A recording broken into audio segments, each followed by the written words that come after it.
আসসালামু আলাইকুম। প্রবাসীদের ভোটাধিকারের দাবিতে প্যারিসে মহাসমাবেশ। বিস্তারিত জানতে সম্পূর্ণ ভিডিওটি মনোযোগ সহকারে দেখুন, কেননা এটি একটি প্রবাসী ভাই ও বোনদের জন্য গুরুত্বপূর্ণ নিউজ হতে যাচ্ছে।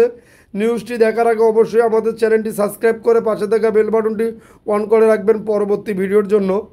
প্যারিসে বাংলাদেশি নাগরিকদের উদ্যোগে প্রবাসীদের ভোটাধিকারের দাবিতে এক সমাবেশ অনুষ্ঠিত হয়েছে।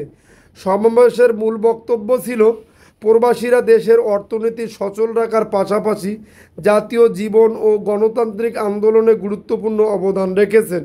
তবুও বিগত 54 বছরে তাদের ভোটাধিকার বাস্তবায়নে সরকার যথাযথ আন্তরিকতা দেখায়নি।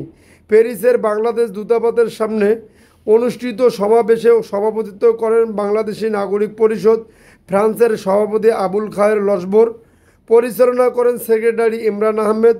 প্রধান অতিথির বক্তব্য রাখেন সংগঠনের উপদেষ্টা কমিউনিটি ব্যক্তিত্ব মোহাম্মদ নজরুল ইসলাম। বক্তব্য দেন ভাইস চেয়ারম্যান গোলাম ফারুক ভুইয়া, আইসা পরিচালক ওবায়দুল্লাহ কায়েস, অনলাইন অ্যাক্টিভিস্ট মীর জাহান, সাংবাদিক নেতা মোহাম্মদ নুরুল ইসলাম, বরিশাল কমিউনিটি সেক্রেটারি মনিরুল ইসলাম, প্যারিস বাংলা প্রেস ক্লাবের সভাপতি এনায়েত হোসেন সুলে সহ অন্যান্য নেতৃবৃন্দ।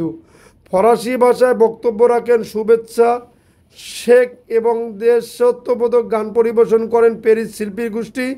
বক্তারা বলেন, প্রবাসীরা ফ্যাসিবাদ বিরোধী আন্দোলনে গণ অভ্যুত্থানে বাংলাদেশের জনগণের সাথে সংহতি দেখিয়েছেন এবং রেমিডেন্স বন্ধ আন্দোলন ও অন্যান্য পদক্ষেপের মাধ্যমে পরিবর্তনের সংগ্রামে ভূমিকা রেখেছেন।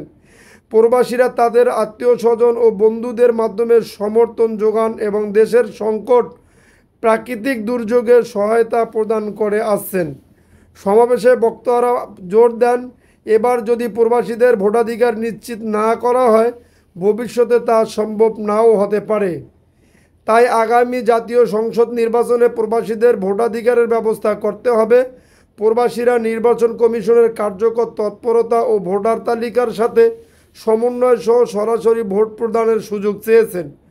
সমাবেশ শেষে বাংলাদেশি নাগরিক পরিষদ ফ্রান্সের একটি প্রতিনিধি দল রাষ্ট্রদূতের মাধ্যমে প্রধান উপদেষ্টা বরাবর লিখিত স্মারকলিপি প্রদান করে।